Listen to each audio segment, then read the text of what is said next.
Hey guys, how's it going? How's your Friday? What am I doing? What am I doing? I'm in this medicine section. I know there's a ton of stuff I need to highlight. I'm sure. Let's get back here to where I was at. All these blank pages. Oh my goodness. While I'm waiting for everybody to log on. How's it going? How's everybody's Friday night? Y'all ready to practice some exam taking skills? Can't really say coding because we're not really coding. We're just trying to pick out the right answer. I'm in the medicine section working away. Hey, Twinkle. I'm on page 804 of the 2022 book right now, of the CPT book. I've been catching up on all my tutoring, getting that done this week. So just really got done. Started out early this morning. Got all the messenger messages and messages from 2 accounts because some of them's on my personal Facebook and then some of them's on Medical Coding by Jen Facebook. Finally got all those caught up till today anyway, from the vacation. So that makes me feel very productive to get all that done. And then the emails, I don't know if I'll ever get caught up on all those, but I'm working on it. I got all the Discord caught up messages up to today. I don't know why. I think my internet was going in and out and it didn't send me a lot of messages on Discord from today, but I know there's some out there, but all of those are caught up from yesterday. I got all the Etsy messages caught up. Oh my.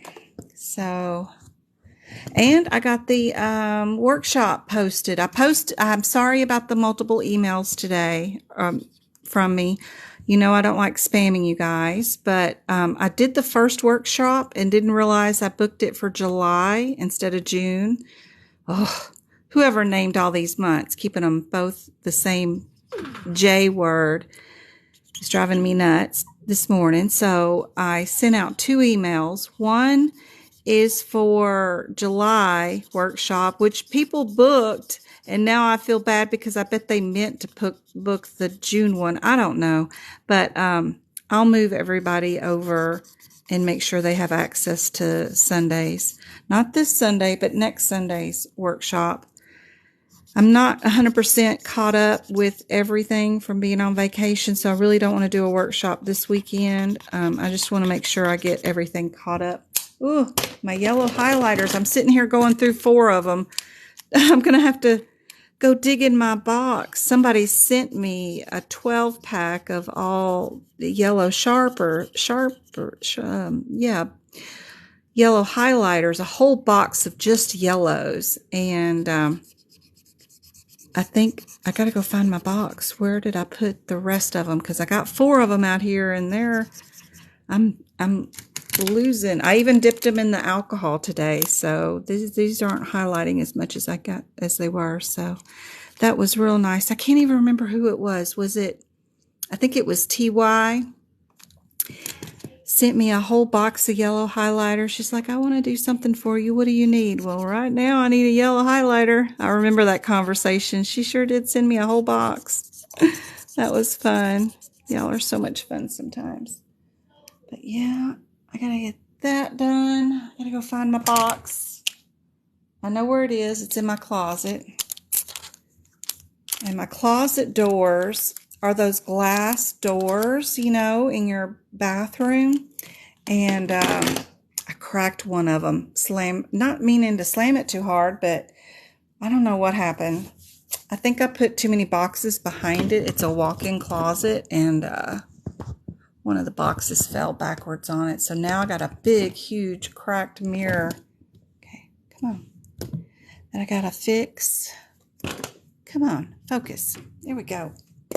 Go see if I can't find my highlighters. All 4 of those are dead. Dead on arrival. Oh.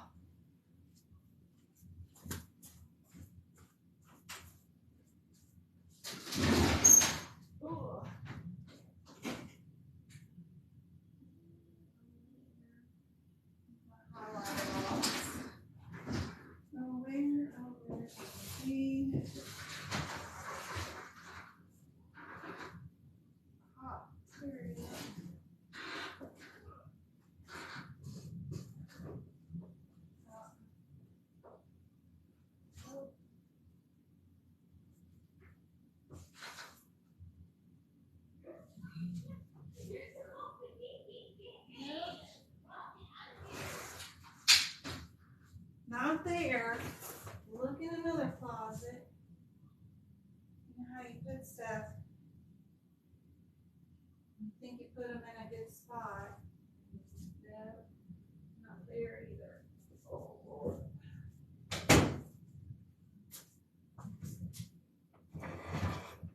Did I put them in here? No. Did I put them over there? Let's see. There's my blue ones. There's the blue ones.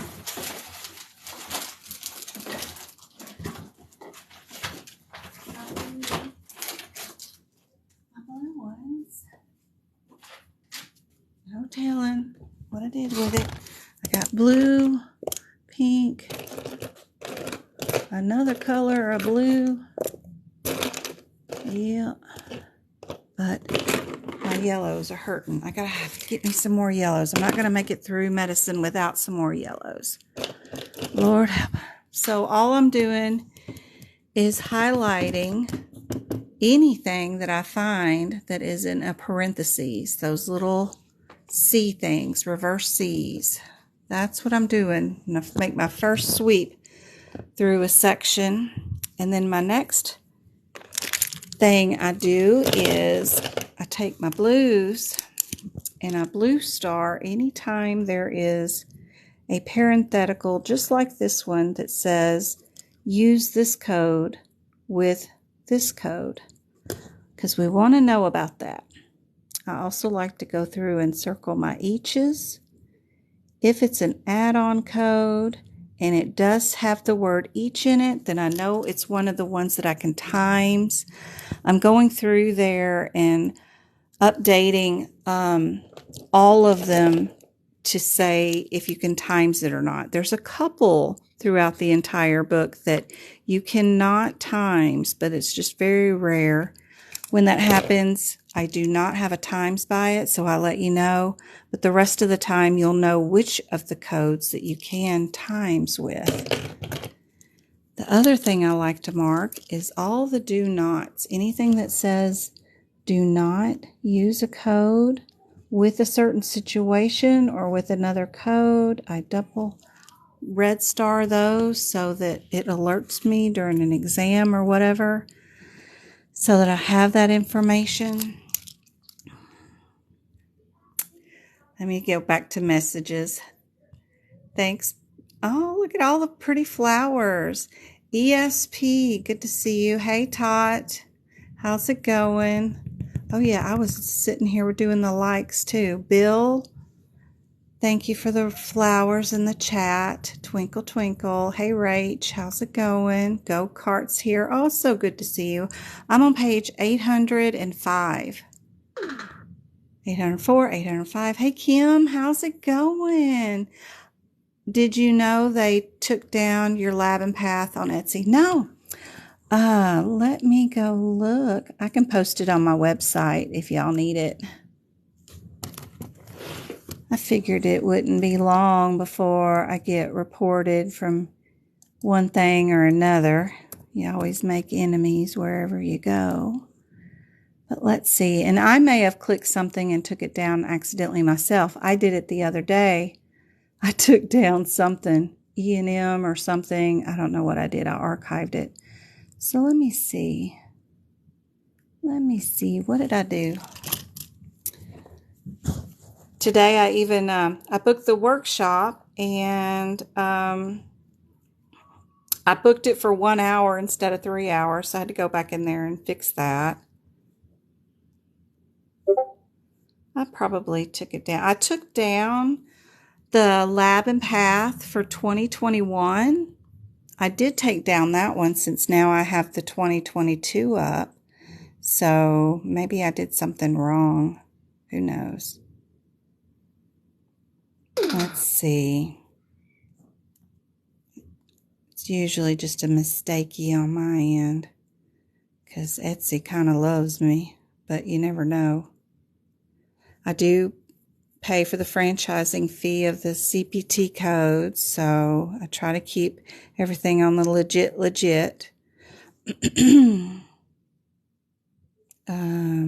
am I at? Okay. Lab and Path is what I'm supposed to be looking for. So let me go. Maybe I did something. Let me go to my filter, go to my inactive ones and see what I did. So I took down 2021. Did I take down the 2022? No, that looks okay. That looks okay. Lab and Path I did take down. That's deactivated just because it's 2021. And then that. And then let me go to the regular listings. So these are the regular listings, 2022 Lab and Path is there. So I'm showing it as active. It's under my active ones.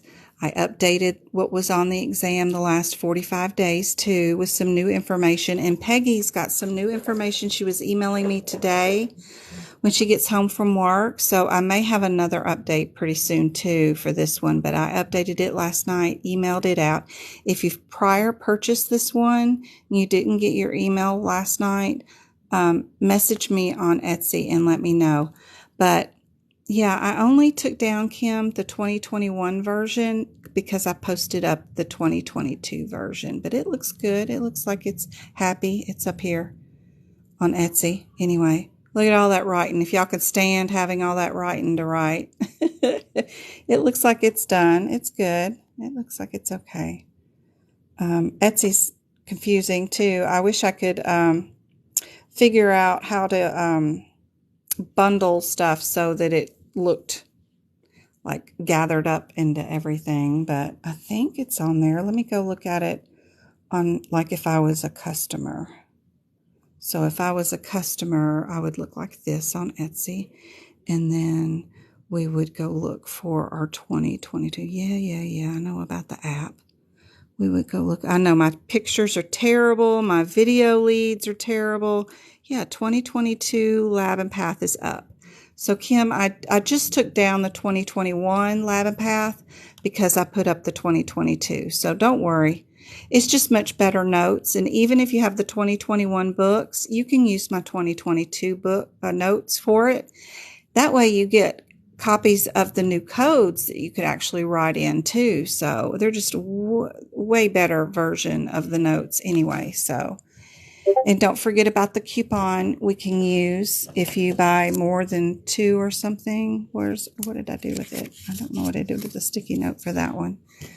But there is a coupon you can use, 30% off if you use that coupon code. But I think everything's okay. But if you see something different, message me on Etsy if you have any problems.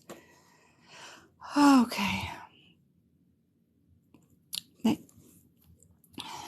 Oh, thank you, Kate Cashmere, about winning the swag from AAPC. Hey, I'm just going to get that box. I'm going to open it up, and then I'm going to give away everything they send me. So whatever shirt sizes I've got, I'll let y'all know, and then we'll anybody that wants to enter in the contest, I'll just give those away too. So it's all going to go to you guys. Y'all deserve it more than I do. Without y'all's inspiration, I wouldn't even thought of those ideas to even win that contest. So I'm going to give it all out to you guys. All right. Thanks, Tammy. Yes, this is a live class. Right now, Born, I am just teaching you my process for book prepping for your CPC exam or any medical coding exam. I'm showing you what I do to the books to prep them, to get them ready for the exam. I usually chat for the first 30 minutes or so, and then we'll start doing practice questions. This is a good time where a lot of my mentees talk to me. They can actually get a hold of me, and stop me and ask me questions. So we're just chatting, just kind of casual, waiting for everybody to show up. But yes, this is a class. Hey, Twinkle. Thanks, Twinkle. It's still there. Thanks. Oh, somebody talked about it being taken down in Discord too. I haven't been on there yet today. So I've been trying to catch up on everything. I'll check out. Yeah, it's on there. I did take down the 2021 version though. I have ICD-10 for sale on my website at medicalcodingbyjen.com. And what I have for sale there is a $6 document for diabetes and all the guidelines for diabetes, whether it's gestational diabetes or you were born with diabetes, whatever it is, all the guidelines are there. And I show you how to put them and move them to the ICD-10 codes in the book to keep up with all the guidelines, where I put everything for diabetes so that it's in one location so you know where to go find it. Anytime you have a question about sequencing, how do I sequence a pregnant patient with diabetes due to juvenile diabetes, how do I sequence that when I'm seeing them? It's all there so that you can take care of that. I'll be making more of those as soon as I finish this medicine section.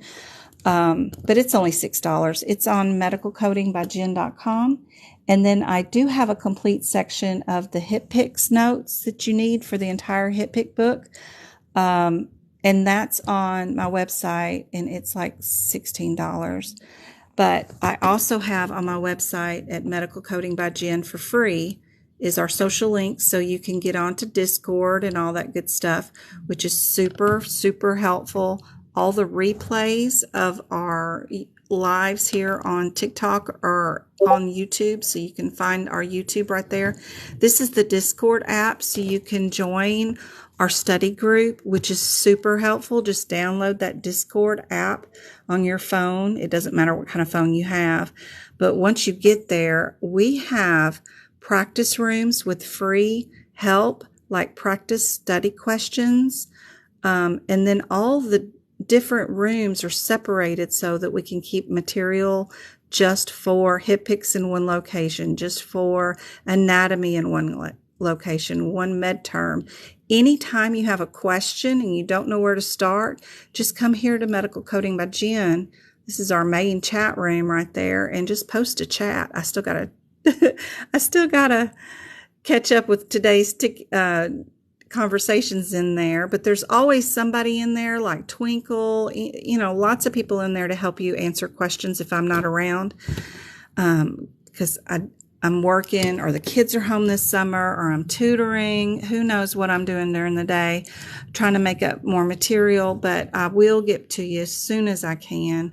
But if this chat in this study group is so wonderful, and I know it looks kind of weird on my phone, but I wish I'd have had this when I was studying, for sure. I even have job resources that are legit. No one's posting in here that's that crap stuff that turns out to be just somebody selling something. CEU stuff, different certifications. I even have rooms for those and their practice questions. Just really an outstanding resource for you, what to expect on exam day, whether you're taking it in person or online. Super helpful, all in one location. Nothing selling here, except for if you want to sell your own books, you can do that if you want to, in our little sell your books room, in case you have some that you want to sell. But just a super great resource for studying for your exam. Now, on my website too, if you do come to Medical Coding by Jen and then you go to sign up and you become a member, I don't track you down and bug you with emails and stuff. Only time I ever email you is when I'm going to do a workshop.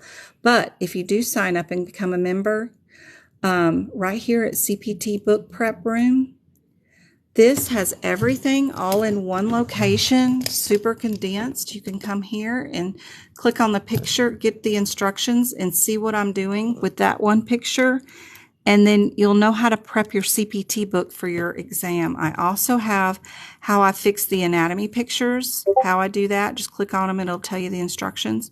And then click on these for the ICD-10 tips. It'll tell you what I was doing. And then I also have one sheet guidelines that I'm working on. I'm going to work on more, but this is last year's that I did, like sepsis. One sheet guidelines for one disease process, and it has the examples on it. So like if you need to code sepsis during your CPC exam, there's 4 different ways, scenarios, which you would code sepsis.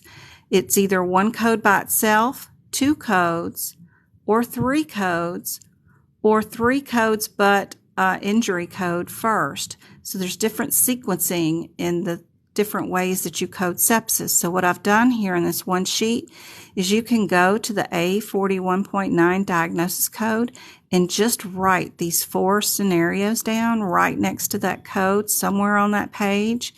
And then you'll have every single scenario down and guidelined and sequenced so that when you see sepsis as a question on your exam, you just run to A41.9. You've got all the answers right there and just pick out the right one. Are you doing with no organ failure at all, or do you have organ failure? So, or with shock. So though this little website is super helpful too. But all this is posted also in our Discord group. But that link to join Discord is right there on my page under social media links. So it's just this little join now. And when you click on it, it'll just open up your Discord and put you right on in. Yep, just like that. Ooh, free stickers. Ooh. I don't know what they're doing. Oh, good Lord. You can now upload up to 5 stickers. Go to the server settings and do something else. Okay, I'll figure that out later. But anyway, that's all that little link does that. So that's super helpful. But let's check out.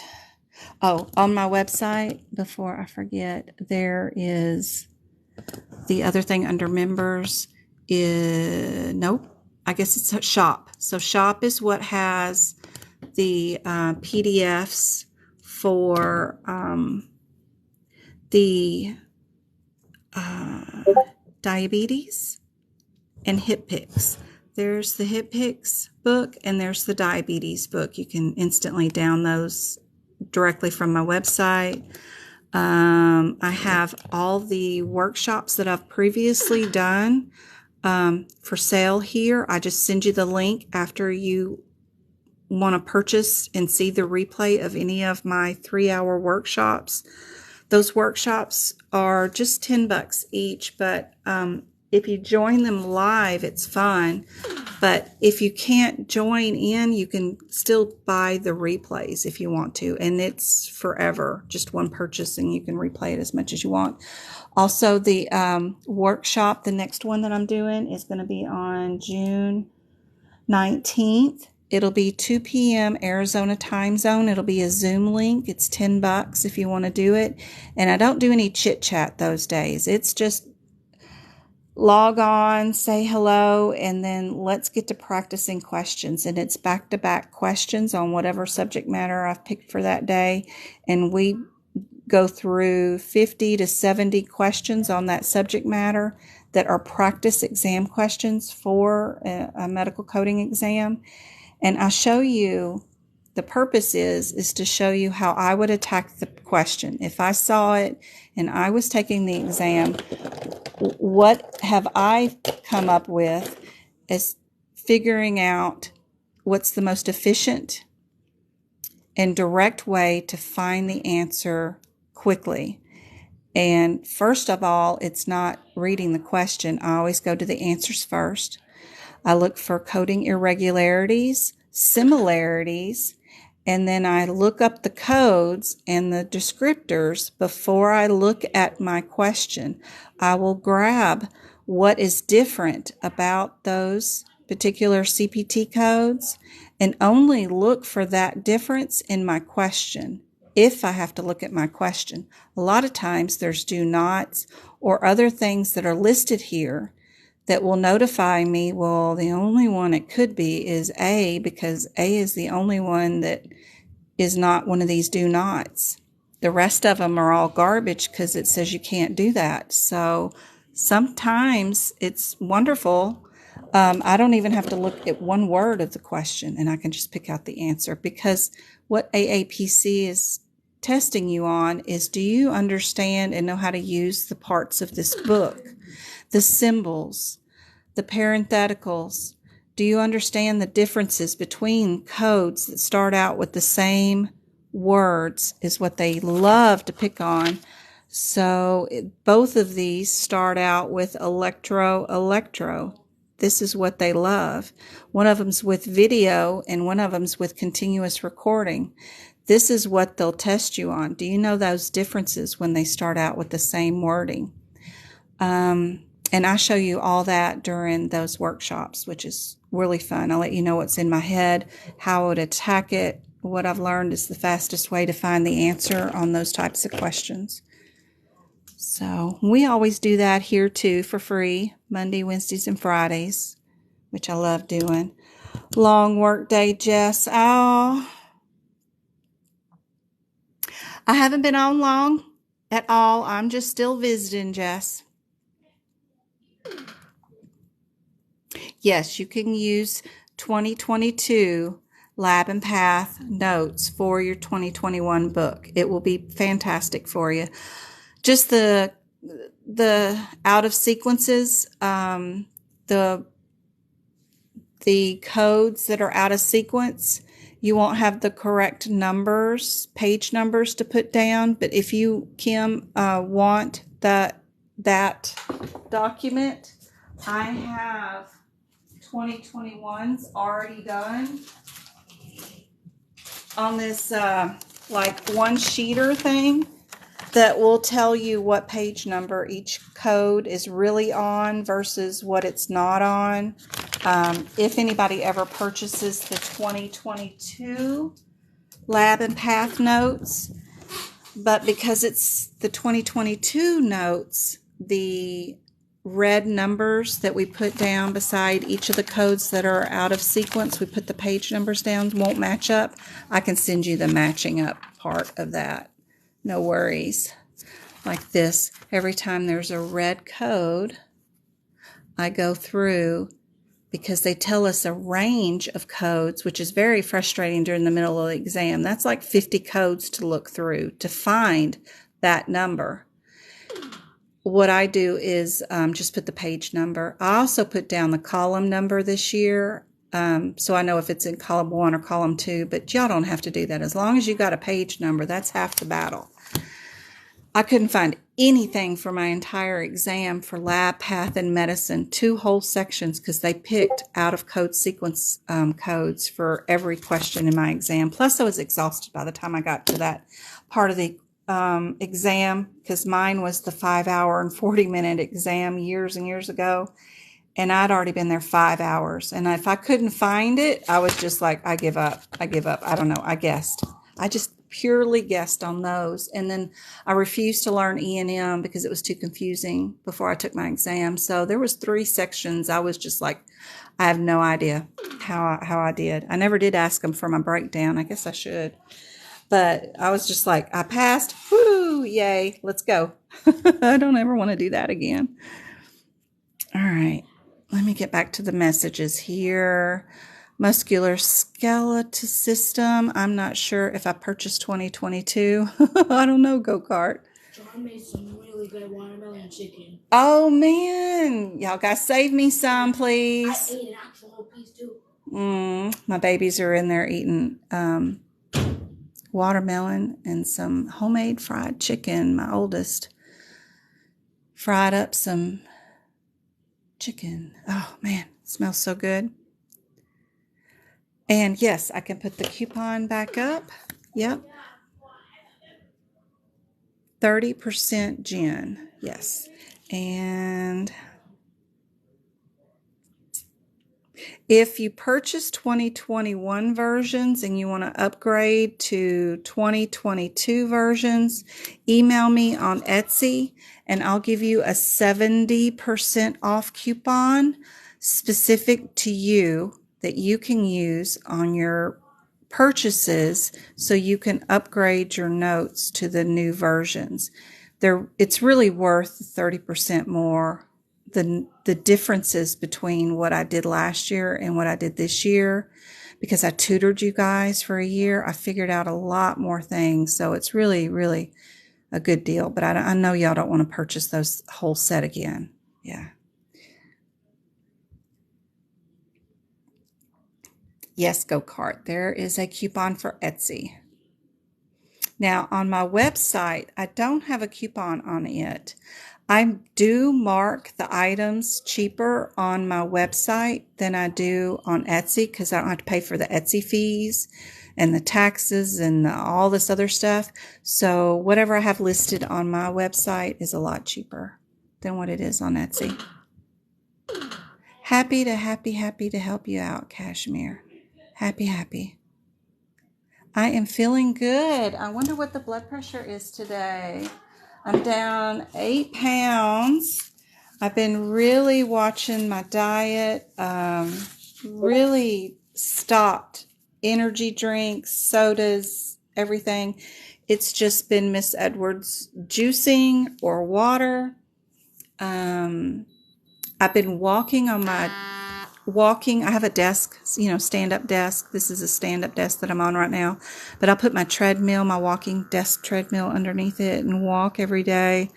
Because I did not like my blood pressure being that high the other day. Well, it was the whole vacation. It was like 100 over 60 over 100. And John said he's going to do a squat either way to get a piece of chicken. So he's not going to let James get a piece of chicken until James Good. Please, baby, I'm doing a live, my love. You going to get the boot. I love you. Be good. All right. I'm locking my children out of my bedroom area. Sorry. And it said my blood pressure was 77 over 33. I know that's a lie, so let me try the other arm. Like, it's no way it's 77 over 33.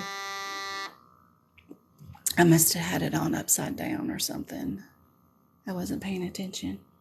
But I have been working on it. My blood pressure was 160 over 100 for 2 days while I was on vacation last week. That is like stroke level. And I'm only 5'2.5" with my shoes on. I don't need no blood pressure like that. Yeah. All right. 140 over 87. So much better. But, it's just something I got to get, 20 pounds off and I'll be good. Some of y'all have known me for a long time. Last July, I fell in a parking lot and crushed this knuckle.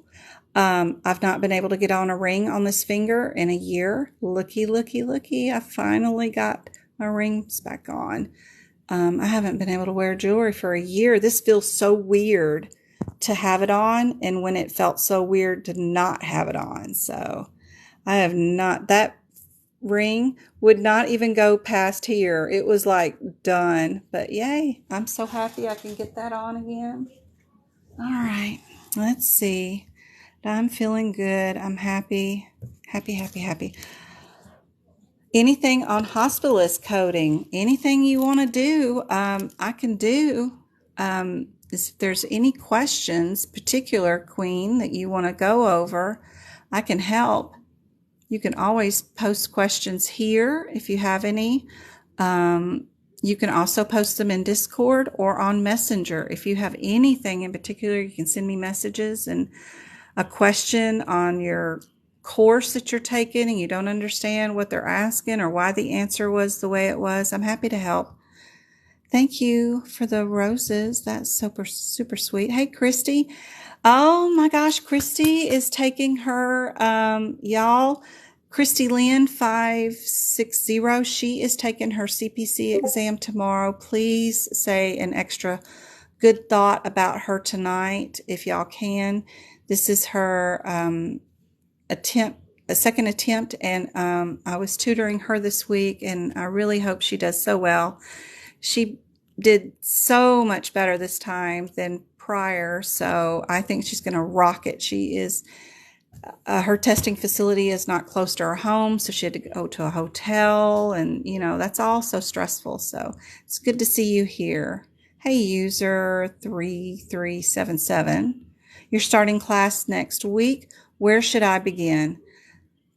You should begin by saving every single quiz, practice exam, chapter, question you can find. The rest of it, the lectures and the PDFs and the videos are going to be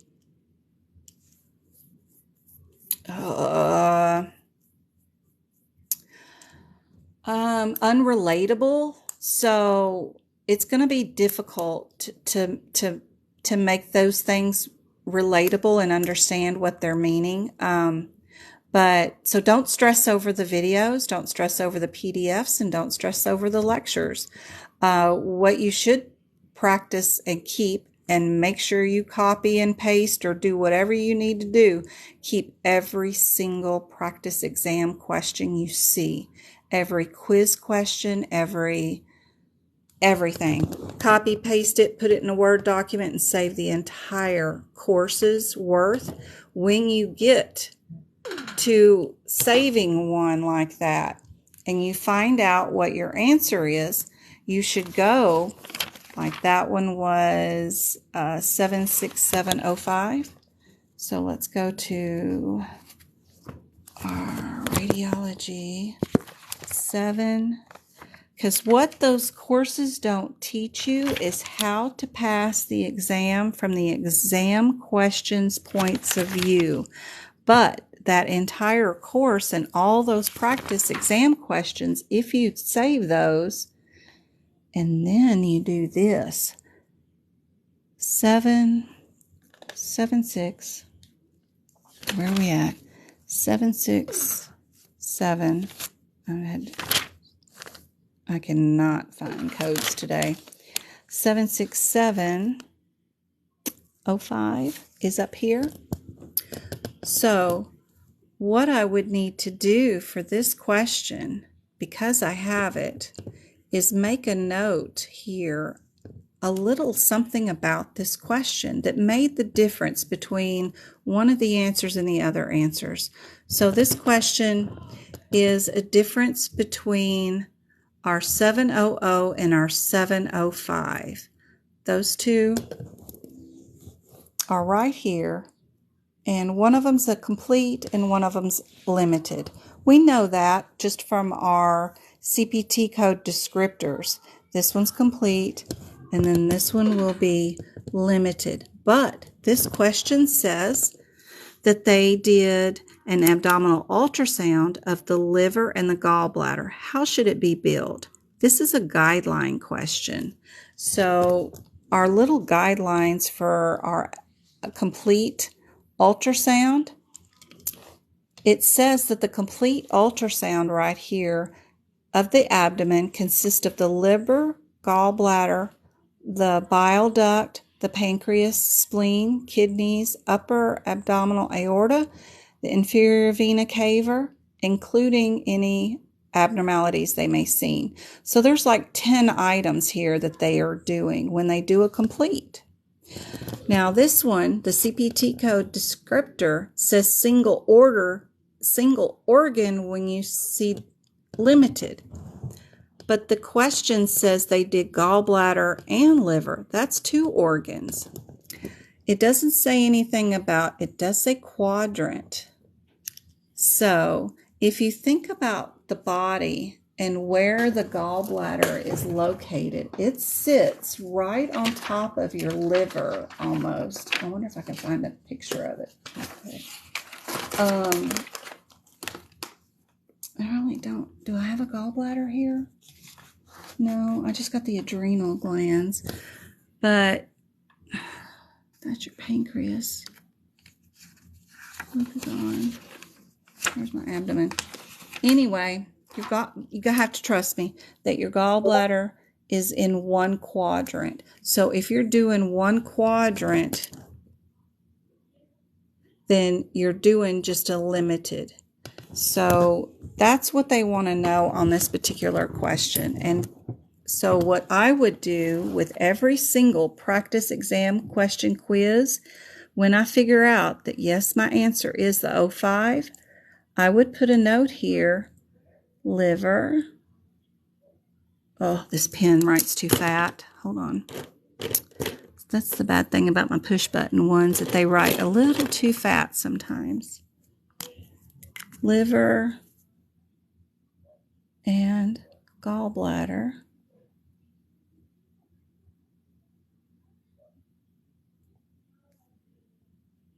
equals my O5 code.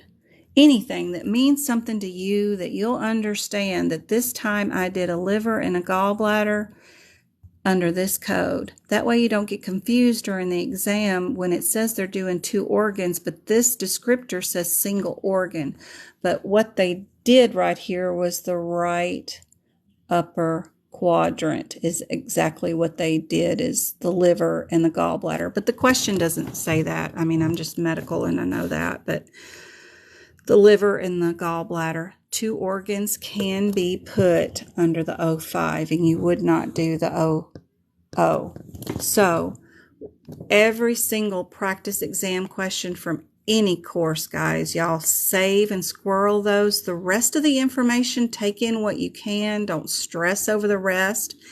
And Google your answers so that you pass the chapter exam questions, quizzes at the end that you have to pass with the 70. At least Google those, because they'll be out there. Quizlets has an entire list of most of their questions with the answers. If you ever run into one you can't do, then let me know. If you take your course through AAPC, you get 2 tries with each chapter exam to make that 70. If you don't make 70 the first time, copy and print that exam by highlighting it, and then hit print to PDF. Hit Control P, print it to PDF. Bring up that PDF on one side of the screen. Bring up the new exam that you're going to take on the other side of the exam, and then Control F to do word searches for the questions and answers on the second attempt. They'll reorder the questions and they'll throw a few new ones in there on you, but it will be 70% the same exam, and at least you'll have 70% of all the answers right there in front of you. That's how you pass each chapter final exam, so that you can at least get that part done so that you can pass and move on to the next chapter. But still, every time you do an entire quiz or exam or see a question, just copy, paste it into a document and save every single one of them. That's my best advice for doing those courses, because those questions are going to be where the answers are, and it's where you're going to need your notes in the CPT book. If you did that for every single question that you had during the entire course, you would have an entire course's notes in your book. And since your book is open book exam, you would have every answer to any kind of question they asked during the whole entire exam right there in front of you. Invaluable. Invaluable. Do I have a list of which notes we should buy first? You really don't have to buy anything from me, guys. I love teaching for free. I'm here Monday, Wednesday, Fridays for free. I have that website, Medical Coding by Jen, where you can go to, and it shows you how to prep your books. I do have all my repeat lives on YouTube where y'all can go through and watch me prep books. And I teach you how to do the prepping. But if you're in a time crunch and you don't have time to do it yourself and you want to be sure, since the exam is mostly the E&M focused, I guess I would say don't buy the ICD-10 guidelines. That's just too much, because you only have 5 questions on the ICD-10 book. Don't do that. Don't do that. So what I would do is, and since the exam is E&M focused because you have those cases, and then you have the 6 questions with E&M, get the page by page for E&M first, and then do one section. I don't know, integumentary is pretty cool. It's a big old long section. Cardiology is awesome too because it gives you Appendix L too. Do one more section like that where it's just the CPT codes and not E&M. Cardiology is cool because you get Appendix L with it, and I did a lot of extra work in it where I went through all the little pictures, and I even wrote which ones are the first branch, second branch, and beyond, even in the chapter. So that's like rocking notes. It's a lot of info though. You don't have to write it all, but it's just cool. Anyway, I'm proud of it. Get cardiology, and then you'll figure out what I did. You can recreate what I did in other chapters. But if you're in a time crunch and you're taking your exam in a month and you need notes throughout the entire book quickly, purchase if you want to, but I'm happy to teach for free, and y'all don't have to buy anything from me. All right. I hope that's helpful. Purchase your lowest scoring area where you know nothing at, that kind of stuff. Hey, Jill, how's it going? Hey, Go-Kart. I am feeling better. Hey, MK. No worries. I haven't even done anything yet, MK. So no worries. Hey, Trisha. Call 911. No calling 911. I was at the doctor's office. They were taking it those 2 days with that blood pressure. I was just like, whoop. But I was on vacation, and it was Vegas. So, but anyway, I'm better now. You forgot to ask today. Oh, that's okay. We got busy, didn't we, MK? Girl, we hopped on to our tutoring session and went straight from one question to the next. We got down to business. We did like 3 hours today, MK and I. I usually do the tutoring for an hour and a half, but we just kept going and going and going until we both got exhausted. That was fun. But I like working with her.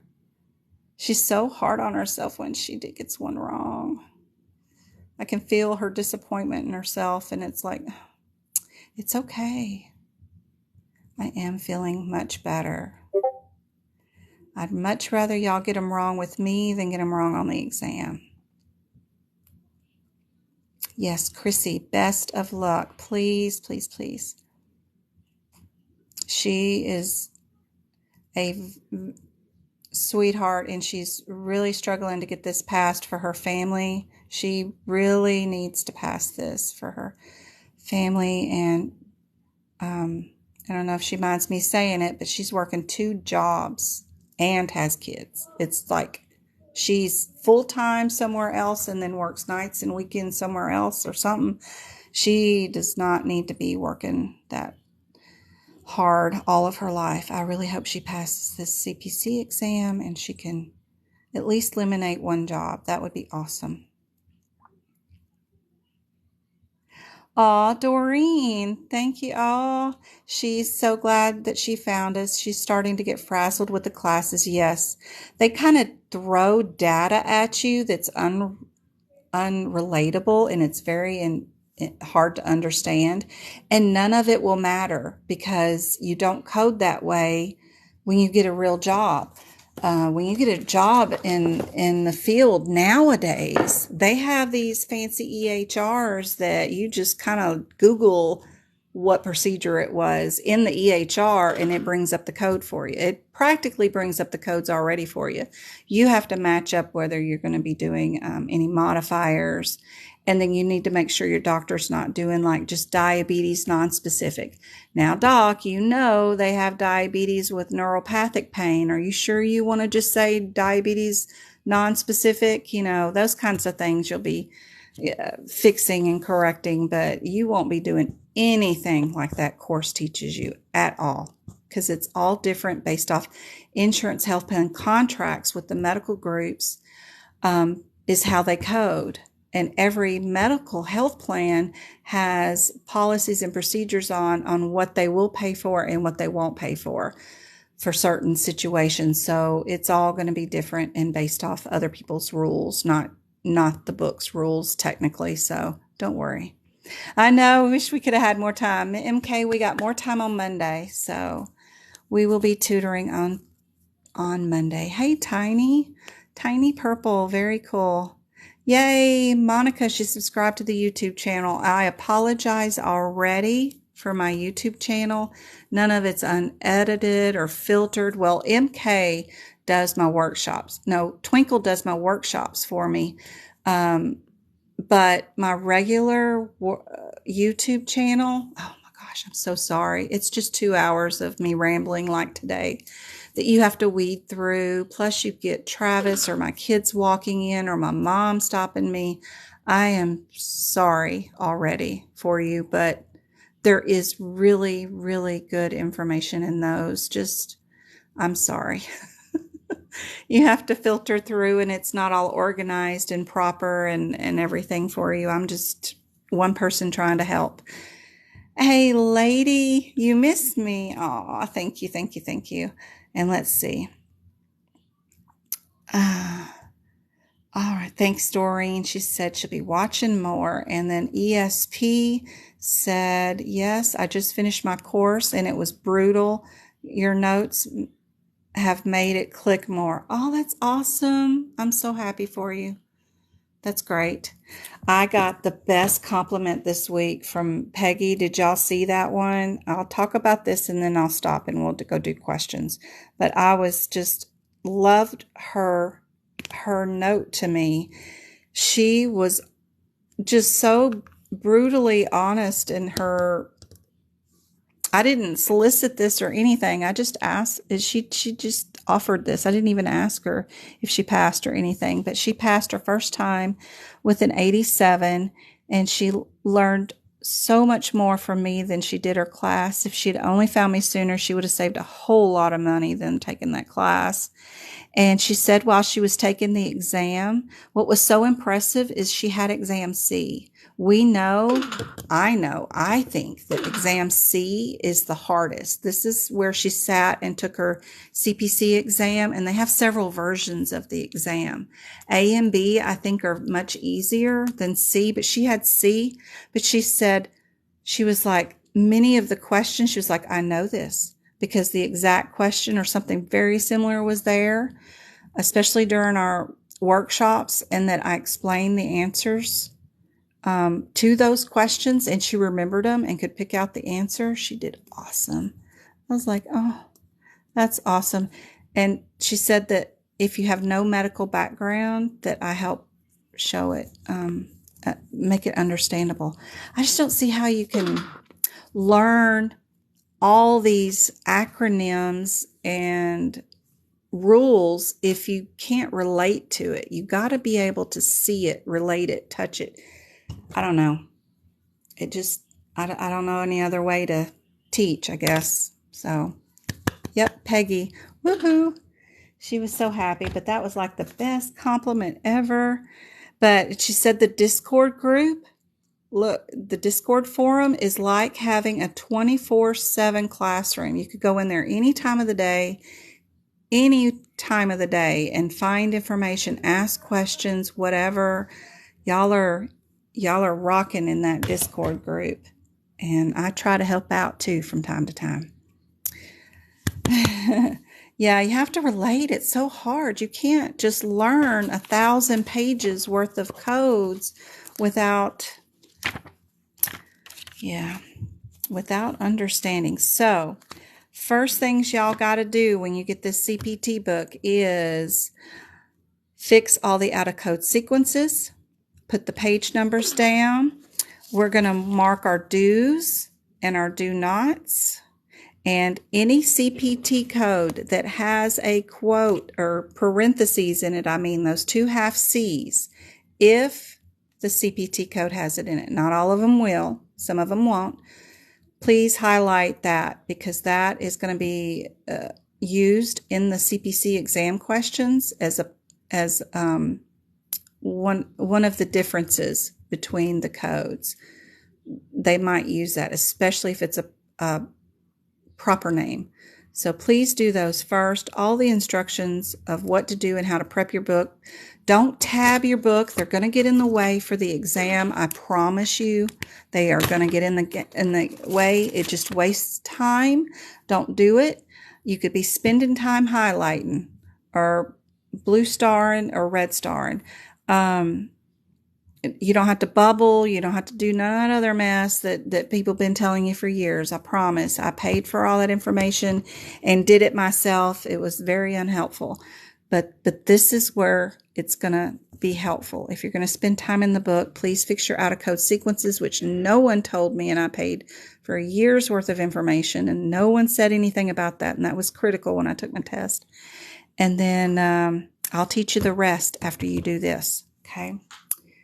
What you need to do is practice questions over and over and over again and learn how to look for the right answers. Tonight I have compliance questions, which I have not done in a long time, and I have E&M questions.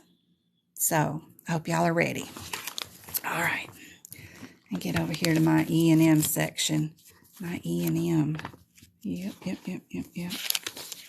Our lovely E&Ms. One thing I wanted to tell everybody tonight, too, before I start too far, on E&M, the first codes from 99202 to 99215, those codes only need time or MDM. When you get here to your next set of codes, all the way through the rest of this E&M, you guys, if y'all are failing on the CPC exam in E&M, it's probably because you're only picking the MDM and matching it with a code here and running and answering the question. You can't do that after 99215. You cannot do that. After 99215, when you start right here at 99218, you need 3 components with every single scenario. You can't just pick MDM and run. MDM is low. Okay, let's pick the lowest code. Nope, that's not going to work. You have to pick history, exam, and MDM. You have to code each one of those. And I'll show you what I mean by that. I don't really mean code, but you have to code each one of those before you pick your answer. So if you're not looking at 3 components on every other code in this section, then you're going to get something wrong in E&M. Tot said that's exactly what I was doing, and I got the lowest score in that section. Yep, you can't do that. And when you're learning from the course and the way the course is set up, they don't differentiate. They teach you how to pick MDM with the first codes, but then they don't tell you that's not the same way you do everything else in the chapter. So, yeah, it's very unfortunate. There's a couple of codes you won't do history and exam with, and that's your wellness risk ones. Those are age-based, but that's it. There's just 2 sections in here where it won't matter, for history, exam, or MDM. The rest of the sections, you got to do all 3 of those components before you do anything else. I never can find those wellness exams, but y'all, codes, you know what I'm talking about. The 9 and the 8. Those are a pain to find. Okay, but let's get going with some compliance here real quick. We are going to be, these are rough too. One more thing before you go. I have figured out that if you do not get your books from AAPC, if you get them from Optum or anywhere else, you are at a disadvantage for the CPC exam, unfortunately, because their rules and regulations and their coding tips that are in their books, this is where they get some of their questions from. And this is unique to AAPC. And there's even more. Optum's books will not have your compliance information in them, and you won't be able to find those answers during your CPC exam for the HitPix books. Only AAPC versions has it in there. And I'm just now figuring this out too, guys. So I didn't even know a lot of that. Hey, Jess. So it matters where you get your books from. And even if you get prior years, that's great. That's fine. The HitPix and the ICD-10 don't matter as much as the CPT, but you are at a disadvantage if you don't get the AAPC versions of the books for your exam. So that's one more thing. So for like this question right here, the answer is in the HitPix book, and it's only going to be available in your AAPC version, I believe. I could be wrong. They don't. Okay, good. 623. This HitPix one, though, really matters for your compliance and regulatory ones because the AAPC version has Appendix L, which has the publications of 100 references of your compliance guidelines in the back of the book. And it's just a hot mess. It's a hodgepodge of rules and regulations of how to code everything. Just everything. This particular question I'm going to right now is hemophilia.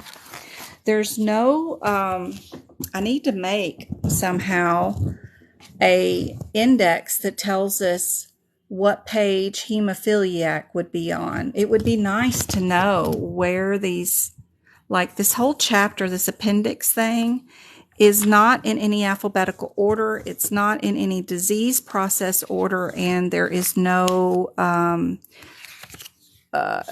indexed that you could go through and just look for hemophilia and be able to find it. You'd have to know that hemophilia is right here. And this is the rule for payment methodology on hemophilia patients. This is where this compliance rule is going to be found. HitPix is very different for Optum. It's very basic. Oh my, Annie. Hey, were we talking today? I'm like, is this the same person I've been talking to lately? And Annie's like, yep, it's just me. We were having a fun time. Yeah, and they don't tell you that. And I think it's pretty shady that they're promoting Optum or some other kind of book or say it's okay to do that, but they should let you know, even hint it to you. You might be at a disadvantage if you get another company's books, that we pick our questions from our books that we write. Really? You just should tell everybody that. Just be blunt about it. But I don't know. Maybe they do somewhere and I don't know it, but I don't know. I tried to look up IVF in app today. Aw. So I am on page 632. Oh, good, Annie, you got it. Good.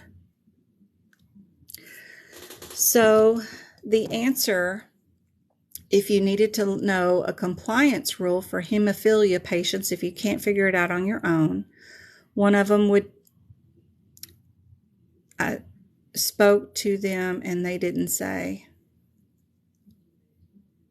That's so weird. I always did it just because I don't like shopping anyway, even though it was online shopping. And but if I got to go renew my membership, I might as well just buy the books. So then I just do it all in one location just because it was convenient. I didn't do it because it was cheaper or anything else. I gotta find my water, guys. Where did I put the water? Where did I put the water? Okay, where did I put my water bottle? Oh, Lord.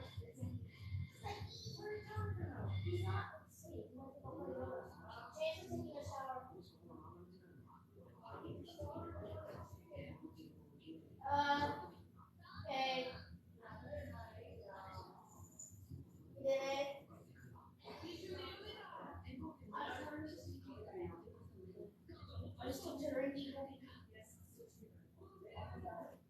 No, I'm not almost done.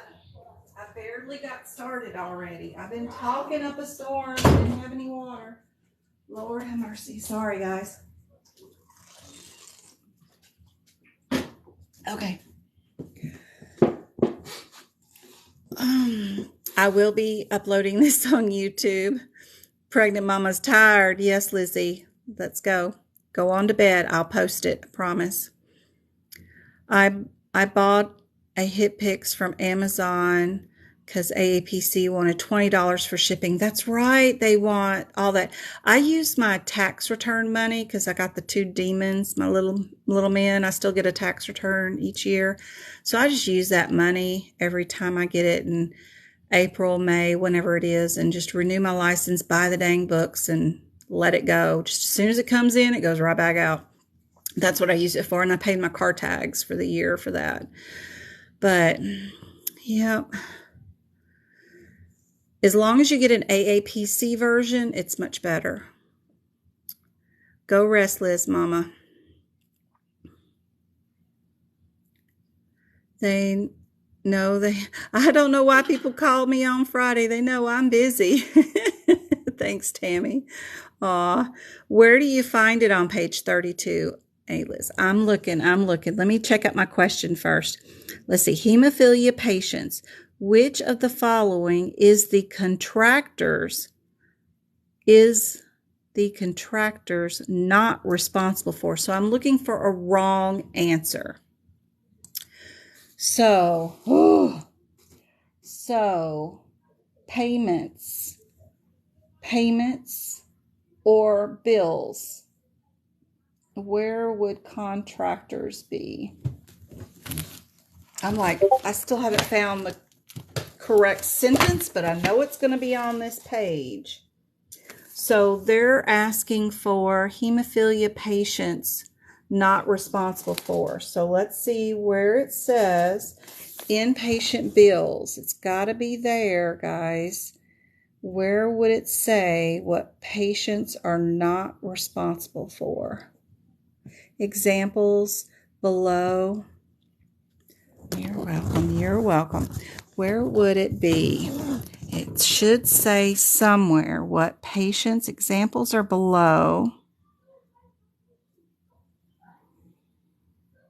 I need to get on my PDF version for this and then just do a Control F and search for the words contractor not responsible for, so then I could find those exact words. But right now it's just like a word search. You're trying to find what the heck are they talking about?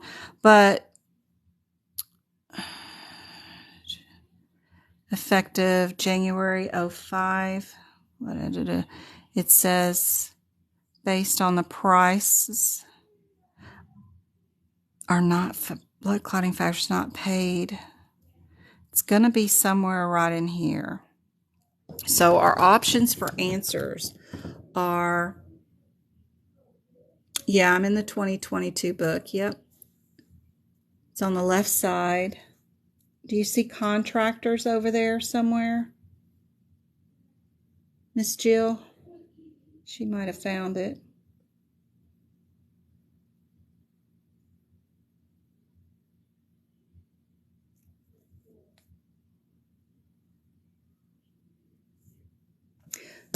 Says something about add-on payments for cost of administrating something or another. I wonder if it's somewhere around in there.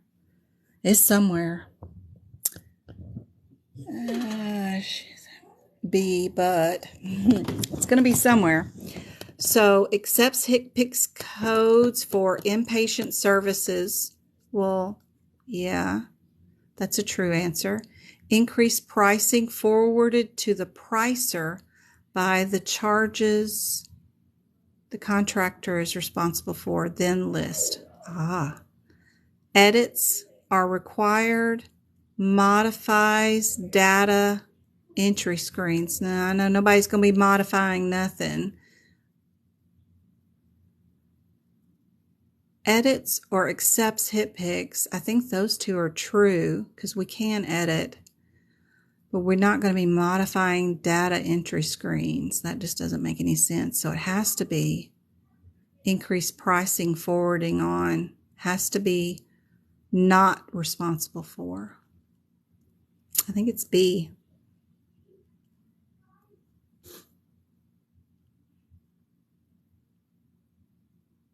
Because remember, MK, we're not looking for the correct answer. We're looking for the wrong answer. Contractor's not responsible for, meaning the patients. For hemophilia patients, what are they not responsible for? Hemophilia patients are not responsible for increase in pricing. Increase in pricing. Because I just wonder where it says it on this page. I haven't found it yet, but I know it's here somewhere. It's B. B is your answer. So again, if you're doing practice questions and you run into questions from your courses and stuff, make notes wherever you find this page at. Put notes down. Increase pricing forward to pricer and whatever that whole sentence is. Write it down here. Make notes of it so that if you ever run into it again, you can come back to it. You'll have it. I don't know where my 2021 book is this particular second. I was looking for it this morning and I cannot find it. I'm sure some nefarious child has run off with it and using it to stack up his monitors on his computer in the living room with it or something so they can be taller. So I gotta go find my 2022. I don't have that one right in front of me. I'm sorry. Maybe somebody else will, but I'm thinking it will be around 6:30, 6:29, somewhere around there. Should be around there, PJ. And it's okay. Keep that book. Don't buy anything new. You'll be fine. All right. B is the correct level, and we are on page 632 in the 2022 book, though.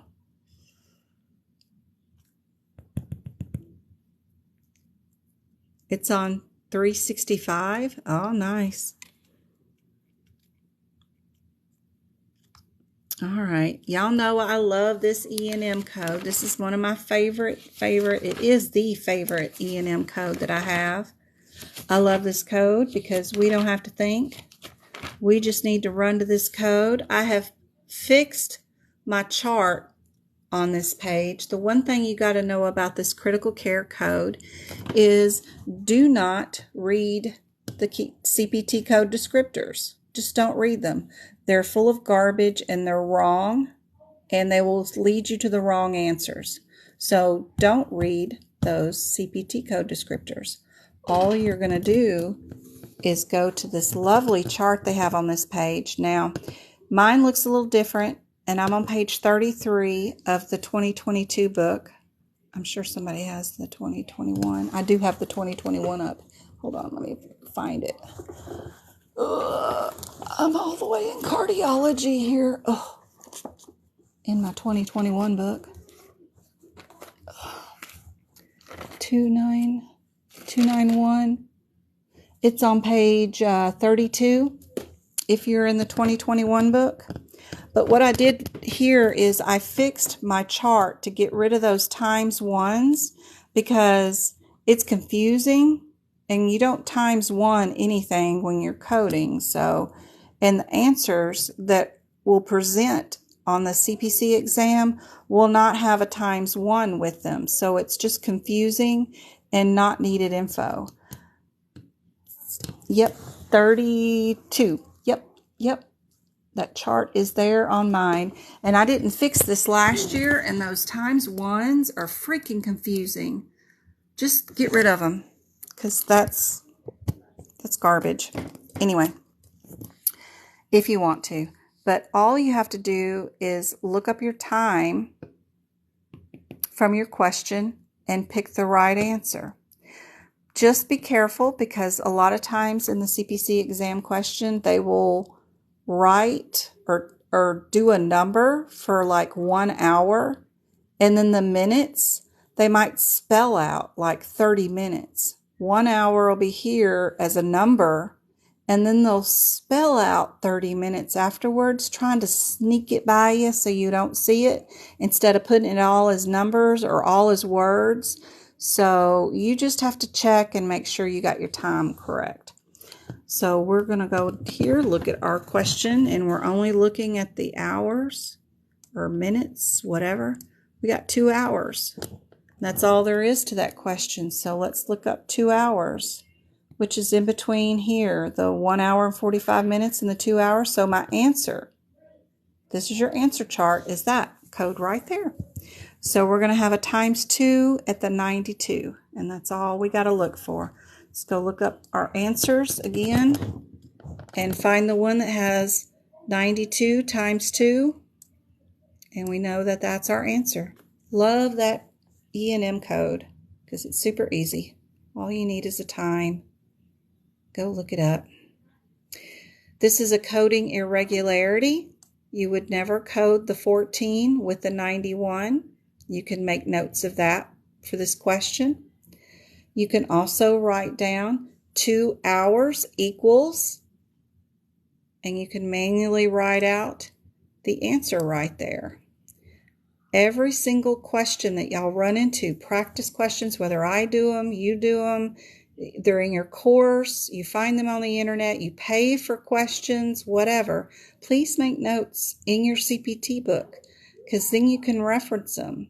You can put 2 hours equals this and this right there beside those codes. Super helpful. Then you don't have to guess and think about it during your exam. You've already got it noted right there. And the questions that I show y'all, other people are saying those were on my exam. Jen talked about these. Then you've got my answers right there in your CPT book, so that's great. Makes the exam a whole lot easier. Yes, A is our answer. All right, let's do some more E&M. Gosh. So this is another one of those HIPICS one. If you don't have the AAPC version, you will be at a disadvantage. So here we go.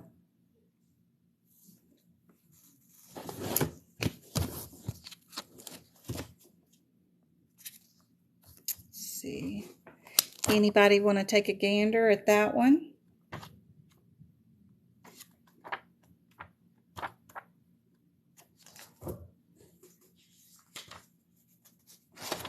As I'm looking around for our answer. Anybody know what our CORF abbreviation is? What does that mean?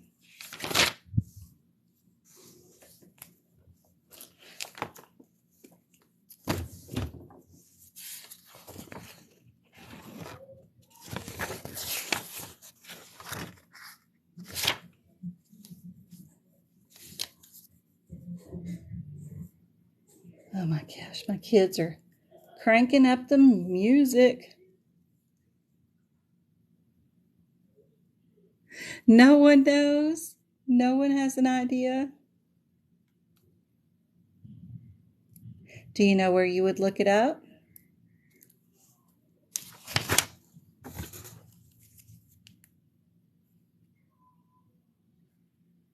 Besides Google, if you were at home?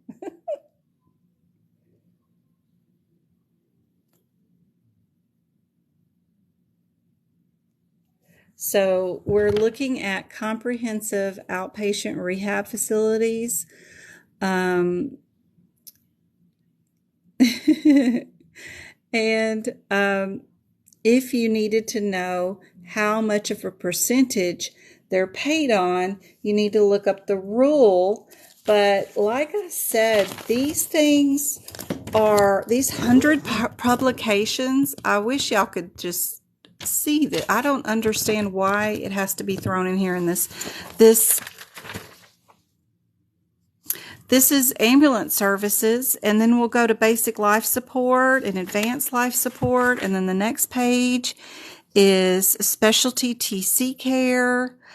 But it could be just, if you flip through these, they don't have any real rhyme or reason that I can find about how they keep these organized. But if you're in the 2022 book of HipPix, the APC version, we're on page 582, and our rules for paying CORF are listed here. And you can see right there, and how you would know to come here to look it up. But then I know it would be in this Appendix L is my issue. I know it's there, but how do you find it in Appendix L if it's just all a hodgepodge of stuff is my other issue. Is I'm going to try to work on this issue and see what I can come up with, because if every page is something different, this is HIV testing, this is pharmaceuticals, Coumadin, this is cancer treatment, some chemotherapy, this is phototherapy, this is defining a qualified person, this is defining a beneficiary of eligibility. But then right here it's talking about services not reasonable or necessary, outcome assessments, standards of conduct, and then the next page is glaucoma screening. It's just, there's no rhyme or reason. I wish I knew. There's got to be some rhyme or reason that I don't know of why they are in the order of what they are, and how would you find them is my frustration. I'm getting all tongue-tied about it too, because I don't know how to explain it, but I know what page it's on and I know where the answer is, but I don't know how to tell you how to find it during the middle of your exam, unless you already had it noted and then you had it tabbed, which I hate tabs. But if you needed to find CORF rule, you could tab it right there, because you know it's a practice exam question that might be on the exam. Don't know. You're only going to get 5 guideline rules. How much time do we want to spend in this section? Do we care? All those things are running through my head as I do these questions.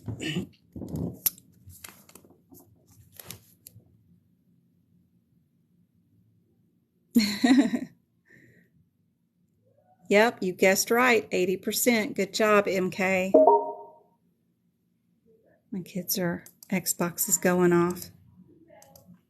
I keep all that. They have to do it all with me, or in the living room where I can see it. And then also I get messages while they're doing it so that I know what's going on. They don't take any electronics to their bedrooms. I'm just like all crazy about it. So sorry about the mess. Yes, I'm sorry, Virgo. It is going to be on YouTube, I promise. Twinkle, how much more time do I have? It will be on YouTube. I tried to post Wednesdays live on YouTube. Did it ever go through, guys? I had it there and then it disappeared on me, and I thought, well, maybe it's just being skimmed for something or something, but I don't know. I got to double check and make sure. Yes, try to be. You got to be smarter than them because they will outsmart you. 33 minutes more. Okay, got tons of questions. So I'm not going to get to them all. I may have to do another live like Saturday night or something. All right. Let's see. We know our differences here. What do we need from the question to be able to eliminate some of the answers right now?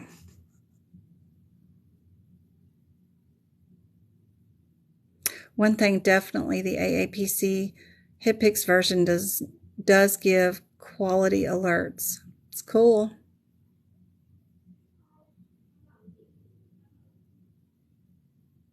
Oh, it is up on YouTube? Good. Okay.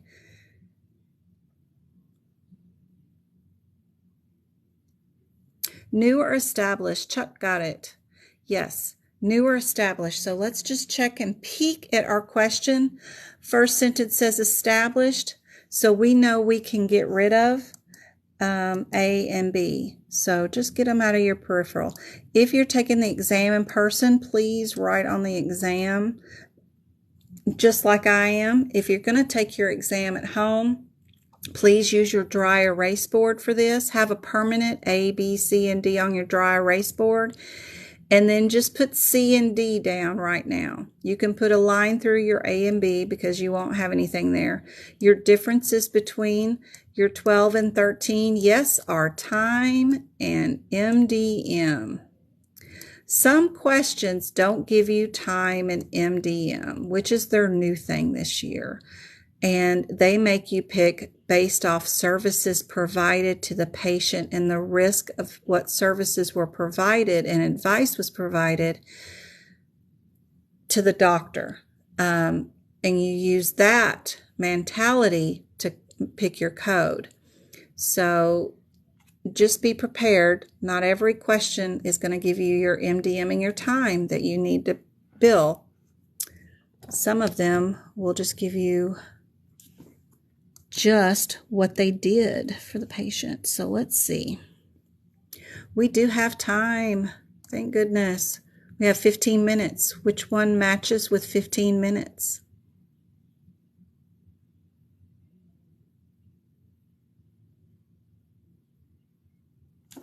Some more water while y'all figure it out. Which one does 15 minutes?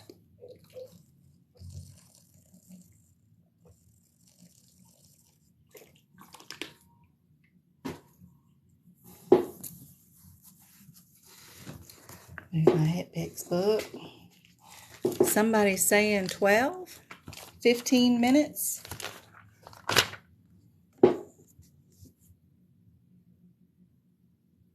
It does have 10 to 19 minutes in our 12. Certainly does, doesn't it?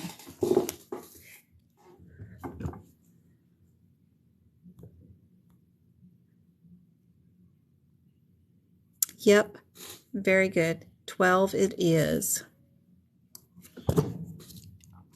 That's all we had to do for that one. And we're on page 20. In case y'all needed to know. Oh, Lord. Let's see. What's this one? It's asking about codes blank and blank are in which service. So let's go to our 994, 97, and 98. Where are we at?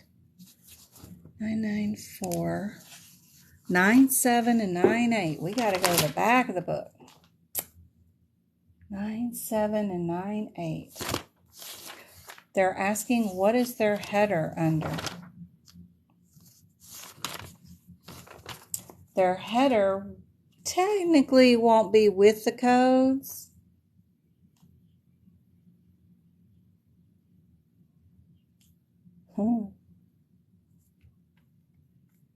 One of them's gotten away from it anyway. One of them does. What's the answer? Which one? Advanced care planning. Yes, advanced care planning. Yep. So they want to know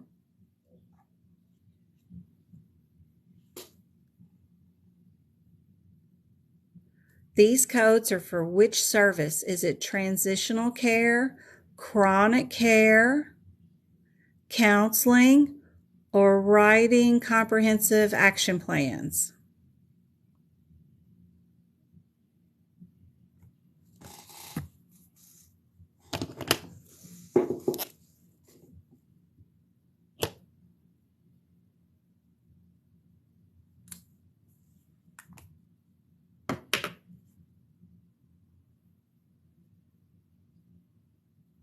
So on page 73, the guideline right before the codes has this example, the last sentence in that guideline, and this is what they're asking you for. And living will is one of the things that's in this little list. They want to know if you understand where this sentence is in that guideline, and if you're able to pick it out when you see it. Right there. That's all they're asking. So be sure and mark up that one last sentence right there under advanced care planning in your CPT book. Make notes there so that you understand. Because the guideline is so far away from the codes and there's all this garbage in between, I moved living wills down here near the codes too, so that I had that list here instead of it being way up here too. So you can do that too. I like to have it right at the code level. I don't want to have to go look somewhere else for it, but I marked both the sentence and I moved the list down to the codes so that I had no fear of missing that whatsoever. There you go. B is correct.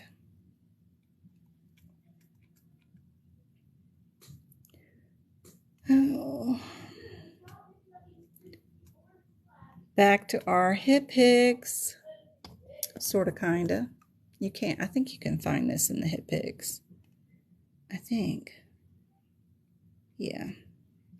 It says you can. What's our differences between NCDs and LCDs? Do you know what those are? First off,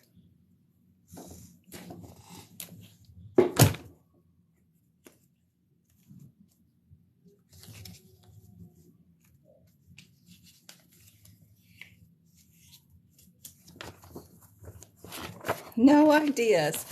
National coding determination and local coding determination. So be sure you know those rules. Now, let's see. They are saying, I think that the answer is somewhere, but I don't know where it is. We need to pick out the right answer for this one.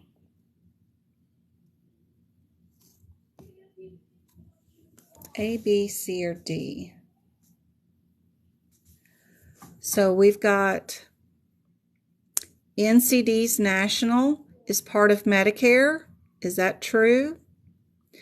Or is it a measure of national level? Or is it a measure of ICD-10s? Or is it a measure of medical necessity? What is NCD?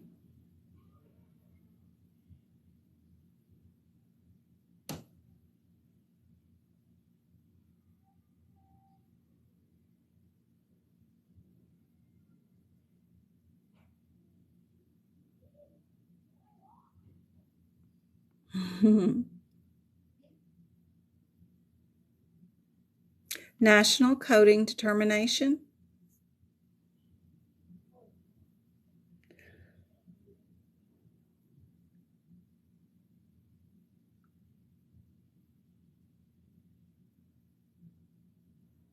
So what's happening is CMS and all the powers to be, the NCCI and the PTP are all writing these rules and regulations of what's covered to get a certain procedure or CPT code covered. If you come in to the doctor's office and say, I need a tummy tuck today because I don't like the way my tummy looks. Well, your insurance company gets to say, you don't get to have that tummy tuck. Now, if you come into the doctor's office and say, I need a tummy tuck because I have all this extra loose skin that I lost over 100 pounds, and now all this loose skin is becoming infected and won't stop becoming infected, and I have to be treated with antibiotics several times a year, and it's affecting the quality of my life, and your doctor puts that in as a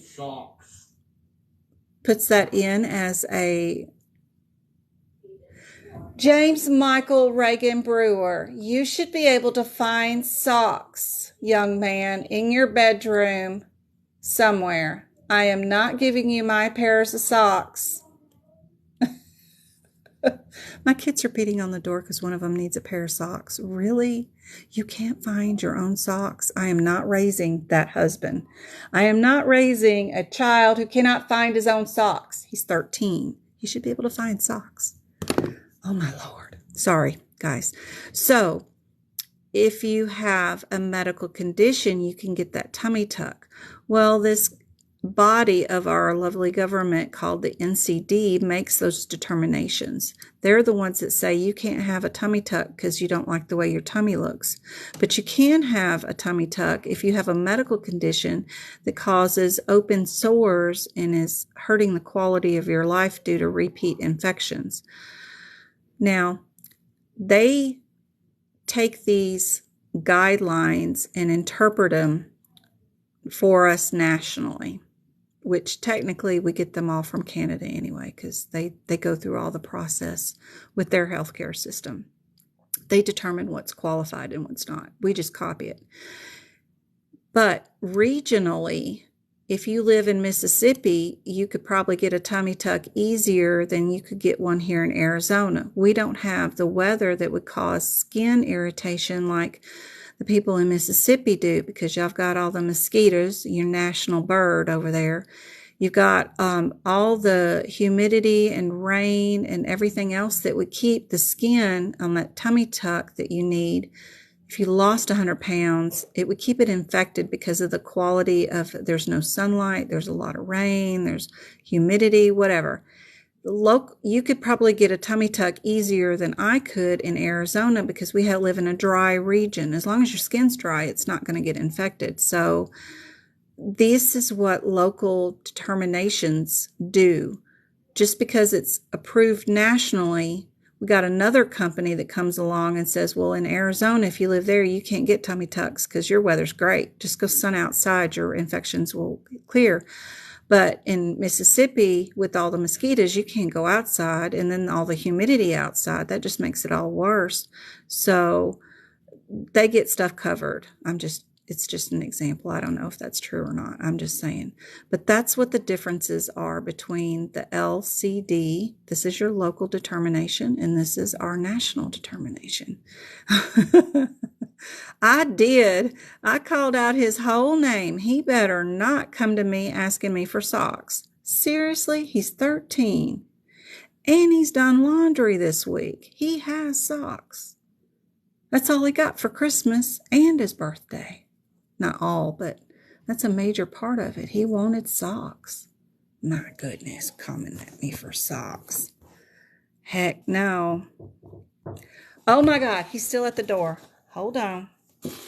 I'll let y'all have this answer. B is our answer.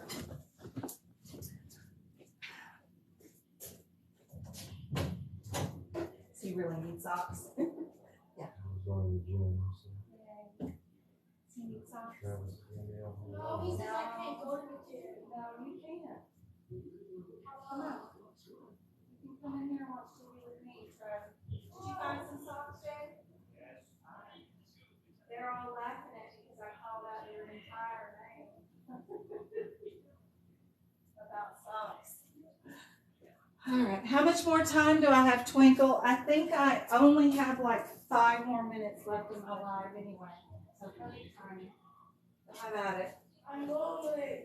Well, come here and hang out with me, Travis. My babysitter's leaving, so they won't let me know that they were leaving. Travis needs to be watched. So, sorry. The answer is B. The NCD measures the national level, and then the LCD measures the local level. So that's my whole long explanation about that. Was just trying to make it more relatable to you guys. Now, every time y'all see NCD and LCD, you're going to be thinking about tummy tucks and mosquitoes. Hey, apparel. Oh, I'm so glad you found me too. 23 more minutes left. All right, thanks, Twinkle.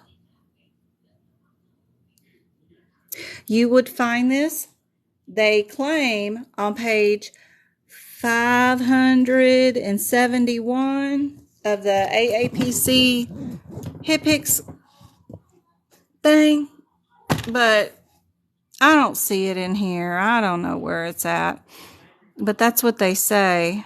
I don't think none of that mess is true. You can do a Google search of NCD and LCD medical, and it'll pop up and tell you the definitions, but it's supposed to be on 571, but I don't know where that is. I haven't found it yet. I'm working on it. I don't think it's here. I think some of their rationale and what they're telling us the answers are is different. Some of them, they've got them confused, because I know there's a question that is about global surgery rules, but it's got nothing to do with, I don't know, maybe, I don't know. I haven't found it yet, but they say it's on page 571 of the HitPix book. But irregardless, all you got to remember with NCD is national. Put NCD equals national on the front cover of your CPT book, and then put LCD equals local. Tummy tucks and mosquitoes. All right. What we got in our next one is a difference between new patients, because those have the zeros in them. If you haven't learned enough about your first digits of your E&M, that's a really cool thing to remember. I don't like memorizing a lot because it is an open book exam, but just knowing the differences between the first set of codes from your 99202 to your 99215, and knowing whether they're new or established code numbers just by looking at the numbers is pretty invaluable during your CPC exam. So these two are new patients. This one is established patient. And then what's our 44? I don't know what that one is. Let me go look it up. 244. I don't know all of them by the top of my head. That's a consultation. So just writing down this one little bit of information on your exam booklet while you're taking the exam before you look at your question will help out so much, because now I don't have to look back at my book unless it's a difference between my 04 and my 05, which it probably is. But let's see if they're new, established, or going to be a consult. So a former patient, ooh my, looks like it's awful wordy, like they want to try to trick us. But has not been seen within the last 3 years, so you know that's going to be new. We could probably get rid of that 14 right away, right? We get rid of that 14. Now, did they get a referral from another physician to see this urology office? Did a physician send them, or did they just show up there? Because that makes a big difference. You can't give somebody a consult payment when the patient self-referred, or their Aunt Sally Sue sent them, or even if their insurance company sent them. You can't give them a consult code. The only way they get a consult code is if a physician sent them. And I don't see anything in here that says anything about a physician sent the patient to a urology specialist because the primary care physician couldn't handle it.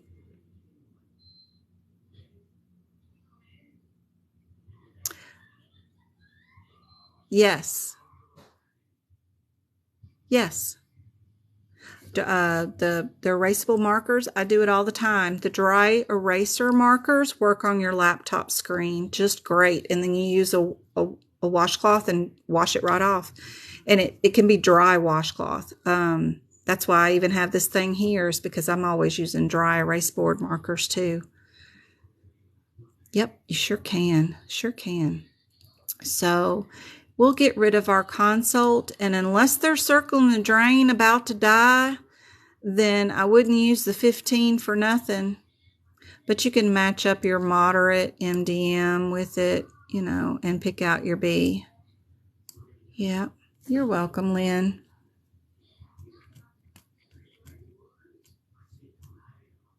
Ooh, I gotta plug up my laptop. Trader Joe is getting in some something. Let me get my charger. Laptop is about to die. I'll try to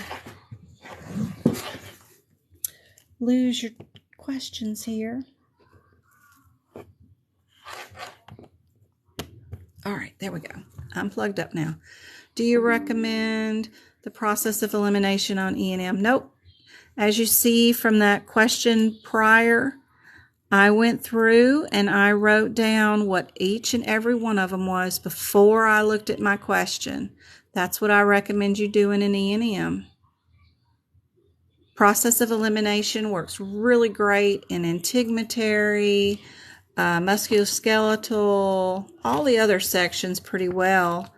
Cardiology might be an area where you need to look up every code, but other than that, it's pretty great in all the other sections. E&M, you just want to cover all your bases because their questions are very manipulative. They go the extra mile to make those pretty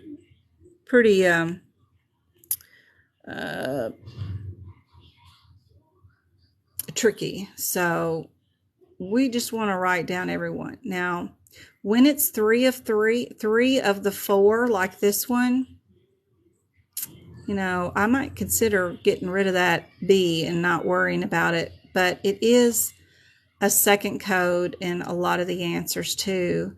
So I know it's got to be involved, but I doubt it's going to be the only answer, along with C. I doubt both of those are. And they want to know if we know the difference, if we know that you don't times these. What is our 99359? What is that one? 99359. What the heck is that code? Oh, each. It does have an each beside it. Ooh. So we have another one of those charts on this page where we don't read our code descriptors. What we do is get rid of that ×1 because those are irritating and pain in the butt. We just look for our time in our question. So Trader Joe was an hour and a half without patient contact. Yep. So we'll go an hour and a half right there. So our answer is this and this with nothing else. There's no timeses till we get down to more than an hour and 45 minutes. So yes, very good. Tot, we are looking at A is our answer. Yep.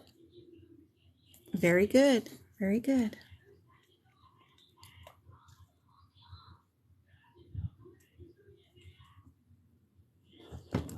All right.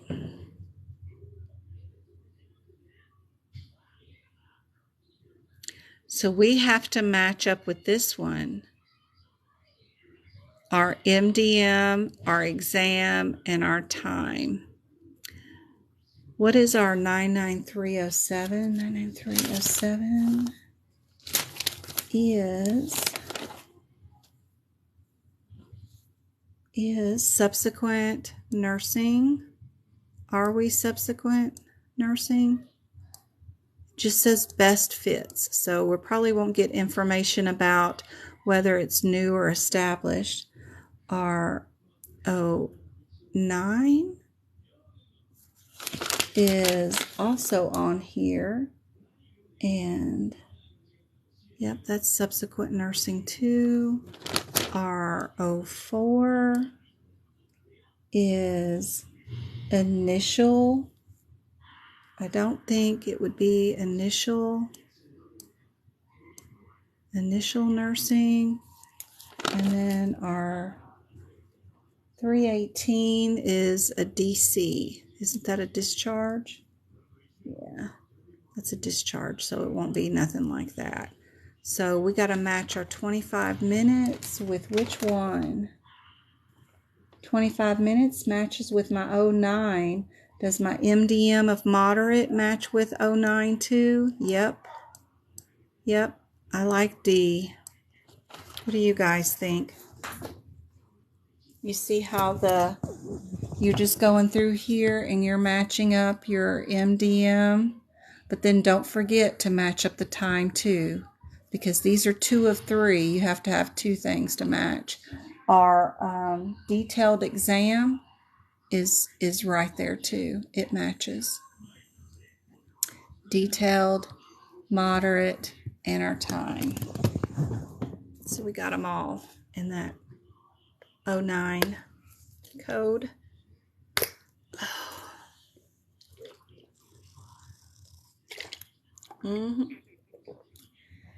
Good job, Tammy and Go-Kart. I like that one too. All right, I got time for one more, and then I got to go out there with Travis and hang out with him. I will be back with another live on Monday night for sure. I think I'm going to have some free time where I can come and do some more questions Saturday night. I'll go live on YouTube when I do that, and at least do some book prep too for medicine section. Let's see. I am going to be another one of those compliance ones. So to find this one, we're going to be back in the HitPix again, and they're telling me we're going to end up being on page 577 if you happen to have AAPC's version. But how you get here, don't ask me. I don't know how you would find this in the middle of the exam. I don't know. I'm going to figure it out though.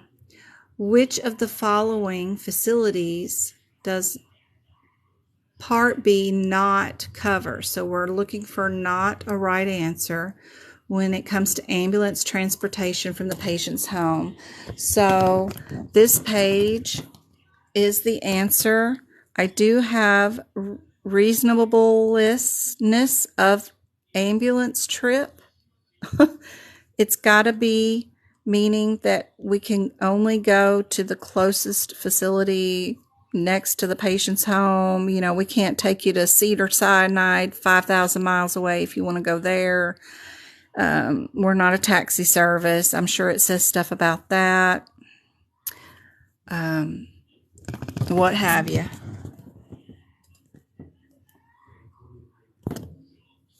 So let's go and see, what does it say. Which one is not covered? Skilled nursing facility? Yeah, that's covered. Critical access hospital? Yeah, that's covered. Hospital further away from the patient's home? That is the patient's choice. Patients never get a choice, so that's got to be the right answer right there. But it does cover the nearest hospital. I just find these hard when you're trying to look for the wrong answer, but yeah, that's the right answer because patients don't get a choice. You got to go where the closest one. And they're saying that answer is there on 577 in the 2022 HitPix.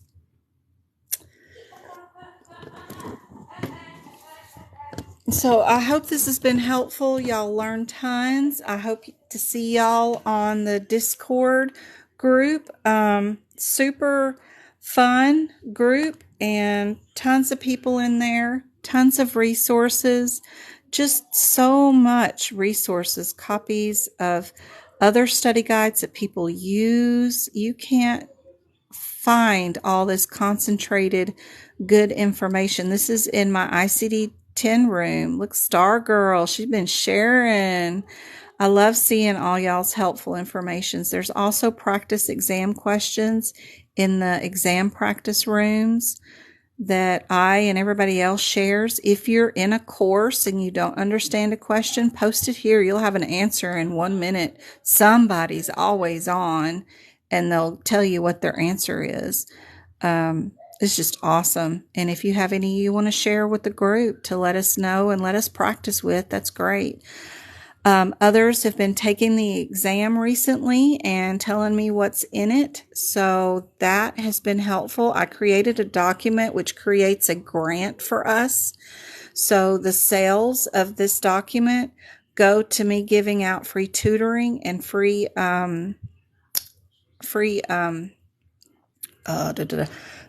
sections of my notes of those people that need it. That document, because I don't create it, I just pass along the information, is the $28 one right there. It's what's been on the CPC exam the last 45 days. I just updated it yesterday. It's 24 something pages of just raw information, stuff that people said was on their exam.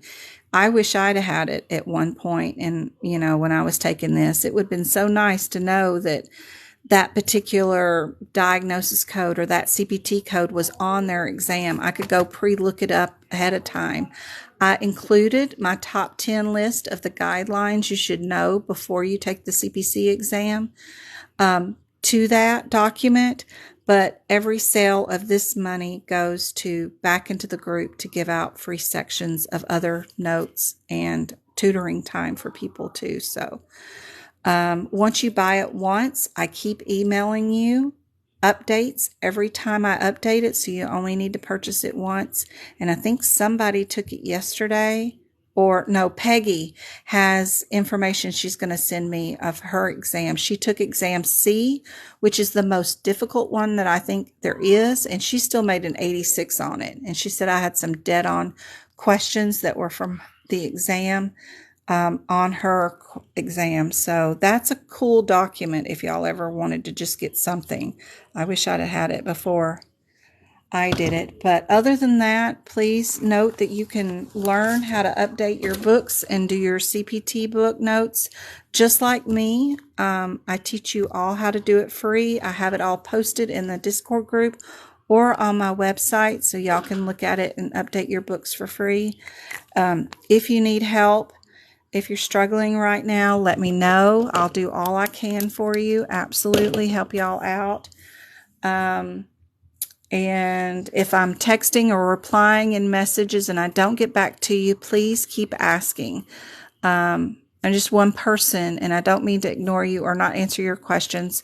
I see them. I'm sure I see them and I mean to get back to them, but then I'll close out the message to go find the answer, then get pulled away to do another question or my kids or something.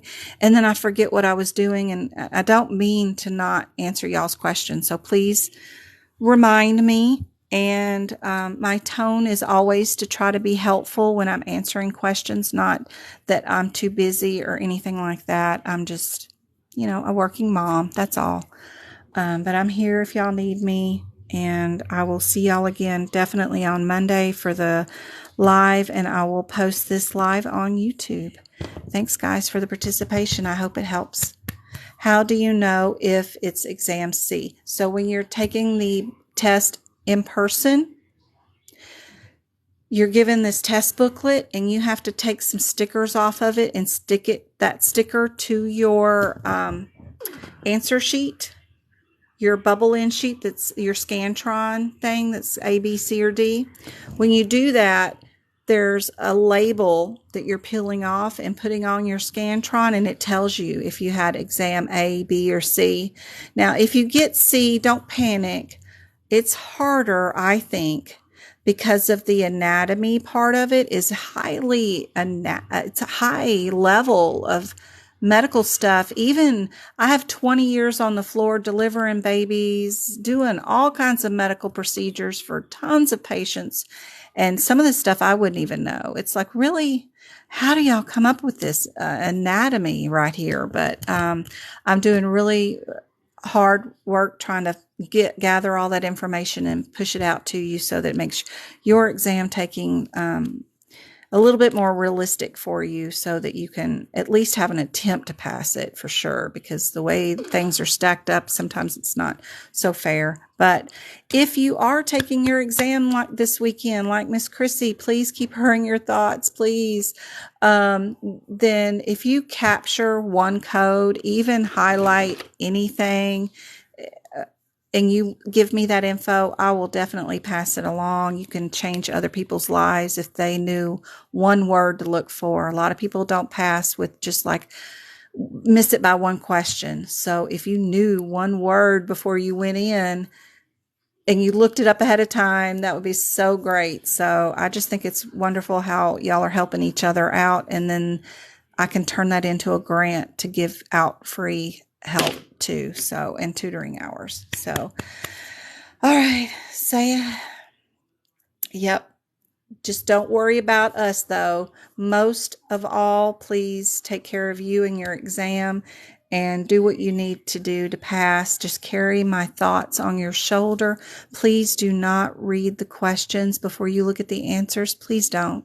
You will never get through that exam in enough time.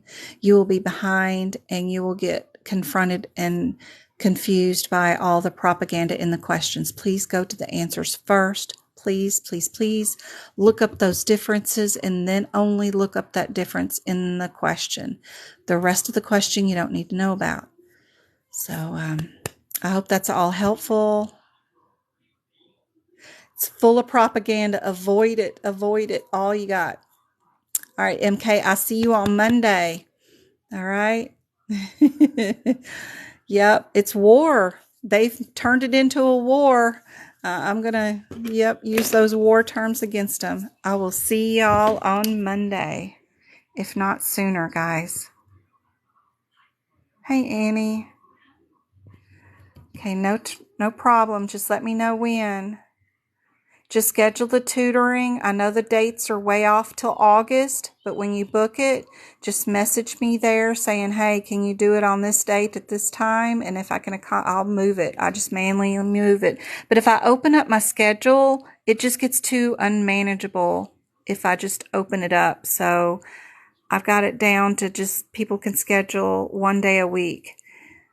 Just Tuesdays, but I can move you to any day of the week. MK knows that I tutor every day of the week if I can, but I do want one weekend a month with the boys where we can leave the house and do something fun together because they put up with me teaching a lot here where I'm not available for them. So you woke up at 5 a.m. Oh my, get to bed, MK, get to bed. I'm going to follow you. I'll see y'all later. It's only 8:30 here, so it's still early. Did A, B, and C practice exams? Good. Keep at it and keep making notes from the exam questions in your book. Yes, yes. Yes, family first. Be sure and, get if I was talking about if you're bringing back info of what was on your exam, don't stress too much about bringing me back a ton of info. Be sure and take your exam and worry about that first. If you got time left over at the end of your exam and you've bubbled in everything, go through your exam booklet and write something down or highlight some CPT codes, and then you can give us that information later, but only if you have time. Yep. Don't worry about us. We're going to figure it out, guys. All right. I'll see y'all later.